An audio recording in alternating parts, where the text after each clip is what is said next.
Charles Aznavour lifted Edith Piaf out of a chair on Boulevard Lannes and carried her down 3 flights of stairs himself, refusing every hand offered to help him. And what she whispered into his ear on that staircase, he carried to his own grave 45 years later, without ever repeating it to a single living soul. October 3rd, 1962. An apartment on Boulevard Lannes in the 16th arrondissement of Paris at 10 minutes past midnight. To understand that staircase, you have to go back 16 years, to a corridor that smelled of sawdust and cheap cologne, and to a 19-year-old with nowhere left to sleep. In the autumn of 1946, Charles Aznavour was broke in the particular way only a 19-year-old singer can be broke. No apartment, no coat warm enough for October, and a partner, Pierre Roche, who was just as broke as he was. They had one asset between them, a letter of introduction to Edith Piaf's manager, and the nerve to use it. Piaf listened to 4 bars of their song and stopped them before the 5th. "Again," she said, "but this time don't sing it for me. Sing it like you're already famous and you're bored of singing it." They sang it again. She hired them on the spot, not as headliners, as an opening act, for almost nothing. There was no money for a second apartment that month, so Aznavour slept on the floor of Piaf's own flat, a blanket folded twice for a mattress, close enough to the door that he could hear her pacing at 3 in the morning when a song wouldn't come right. He carried her bags. He answered her telephone. He drove her car through towns he'd never heard of, on tours where the marquee never once had his name on it. The work itself was small and endless. He learned which hotels she refused to stay in twice. He learned to have a glass of water waiting in the wings before she asked for it, and to disappear from a room the moment she started rehearsing a new lyric out loud, because she couldn't find the right word with anyone else's breathing in the room. None of it was written down anywhere. None of it paid a franc more than the opening act fee they'd agreed on in that first meeting. He did it anyway, and told Pierre Roche, when Roche asked why, that a man could learn more standing quietly in a legend's shadow for a year than performing badly in the spotlight for 5. "You have a good voice and an ugly face," she told him once, backstage in Lyon, not unkindly. "Fix the face. The voice will do the rest." He did.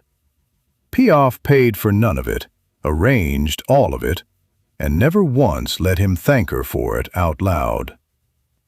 "I don't want your gratitude," she said. "I want you to earn the right to forget you ever needed it." He never did forget. That was the part she got wrong. He came back after Casablanca, where he opened for nobody and slept in the car. He came back after New York, where a critic spelled his name 3 different ways in 3 different reviews and got none of them right. He came back after his own name finally went up on a marquee of his own, in letters as tall as the ones that had once spelled hers. Every time Piaf played Paris in those years, Charles Aznavour found an evening to sit in her audience, unannounced, in a seat near the back where she couldn't see him from the stage. "Why do you still come?" a stagehand asked him once, backstage in 1958, 12 years and 100 sold-out houses after the floor in her apartment. "You don't need her anymore." Aznavour thought about it longer than the question seemed to require. "That's exactly why I come," he said.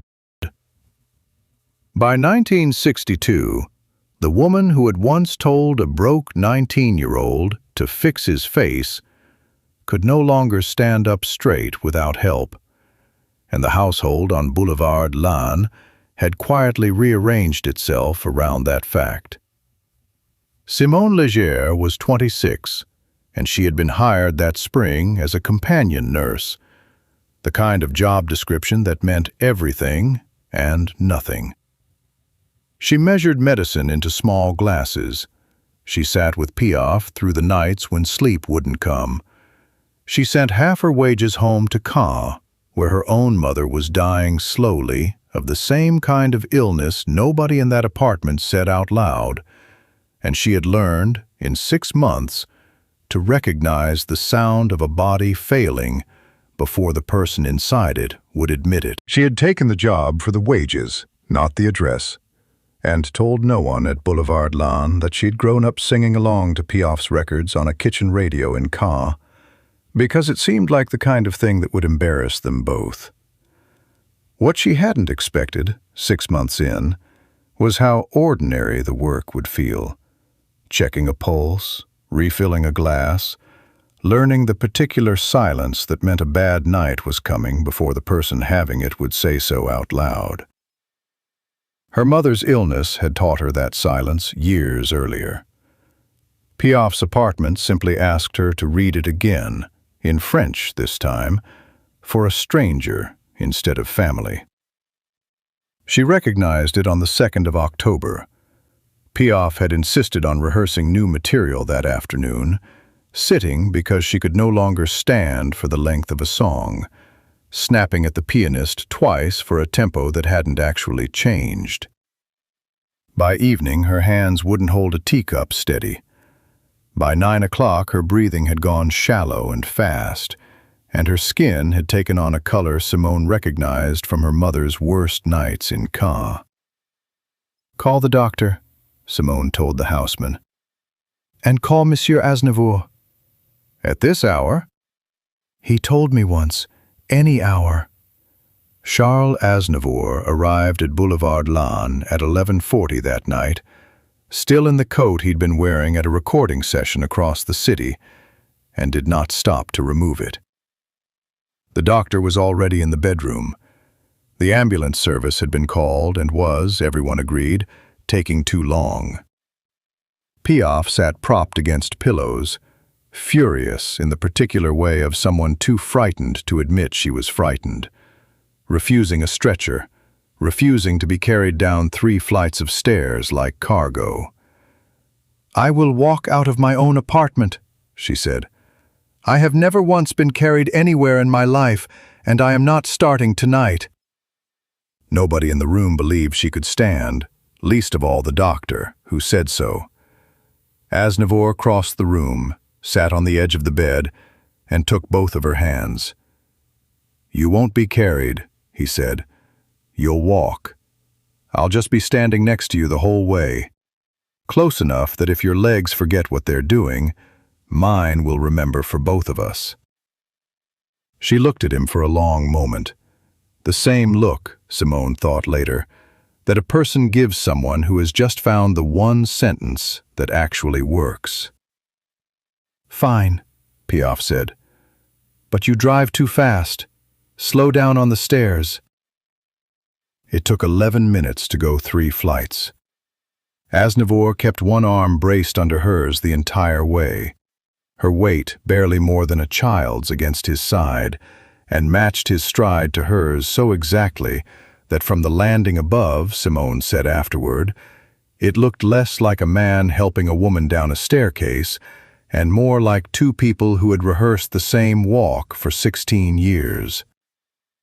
Twice her knees buckled. Twice he stopped, held her steady without letting her sit, and waited until she nodded that she was ready to go on. "Talk to me," Piaf said on the second landing, her voice barely above a breath. "Not about the doctor. About anything else."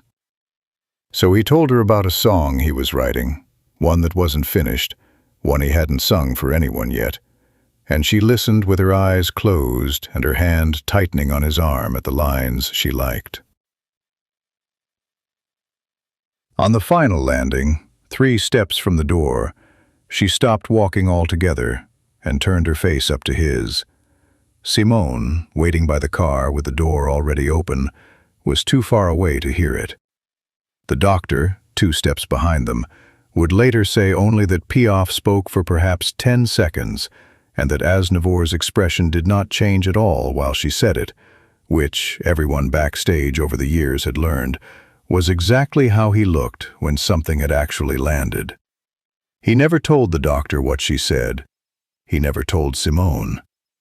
In more than 4 decades of interviews after Edith Piaf's death, Charles Aznavour was asked some version of that question: what she meant to him, what she'd given him, what he owed her, more times than any interviewer could count, and he answered nearly all of them the same careful way. "She taught me how to work," he would say. "The rest is mine to keep." The car pulled away from Boulevard Lannes at 17 minutes past midnight. Piaf in the back seat with a blanket around her shoulders, and Aznavour beside her, still in his coat, holding her hand the way he might have held a bird he wasn't sure would fly again. Simone stood on the pavement until the taillights turned the corner onto the boulevard, and then she went back upstairs and sat down on the same staircase where she had watched a man half carry a legend to a car. And she cried for exactly as long as it took her to stop, which was not very long, because there was a house to close up, and a mother in Caen who needed a letter written before the morning post. She wrote that night 1 line in a diary she kept for no one but herself. "Watched Aznavour walk her down the stairs tonight like he was paying off a debt older than I am. I hope someone walks my mother down her own stairs like that when it's time." Piaf recovered from that particular crisis, as she had recovered from others before it, and sang again within the year. But something in the household had shifted, and everyone on Boulevard Lannes understood without being told that the calls to Charles Aznavour at any hour would not stop again. Edith Piaf died a year later, on October 10, 1963, 47 years old. Charles Aznavour, by then one of the most famous singers in France, was among the mourners who walked behind her coffin to Père Lachaise, where more than 100,000 Parisians had already gathered to block every street between the church and the gate. He outlived her by almost 45 years, long enough to become the biggest-selling French singer the world had ever known, long enough to be knighted, decorated, and celebrated on 5 continents, long enough to bury nearly everyone else who had known Edith Piaf, when she was simply the small, furious woman who told a broke 19-year-old to fix his face and earn the right to forget he'd needed her help. He never did forget. In his own memoirs, decades later, he devoted pages to the floor he'd slept on in 1946, and almost nothing to the staircase in 1962, except 1 paragraph near the end, where he wrote that there are debts a person doesn't pay off. They only get to carry them a little further down the road for someone, and that the heaviest one he ever carried weighed almost nothing at all. Simone Léger stayed in nursing work for the rest of her career, first in Caen with her own mother, later in a Paris hospital where, in the 1990s, an elderly patient's family once played an Edith Piaf record in a hospital room, and she found herself standing very still in the doorway, listening, for longer than her rounds allowed. She was in her 80s when a journalist researching Piaf's final years tracked her down and asked gently whether she remembered anything from those months on Boulevard Lannes. "I remember the stairs," she said. "I never learned what she told him on the landing. I stopped wondering, eventually. Some people just decide something is not theirs to know, and they let it stay that way." The staircase at Boulevard Lannes is a private residence now, its landing unmarked, its steps counted by no one but the people who live there. But in the small, precise archive of things Charles Aznavour was willing to say about Edith Piaf across nearly 50 years of interviews, one line recurs more than any other, offered every time as though for the first time. That a person can spend an entire life becoming someone new and still be, underneath all of it, the same 19-year-old on the floor, waiting to be told he was worth the trouble. He was. She never said so directly. On one staircase, for 10 seconds, she finally did. Have you ever carried someone you loved through a fear they refused to name out loud, the way Charles Aznavour carried Edith Piaf down that staircase? Tell us in the comments, and subscribe for more untold stories from the world of Paris Chanson.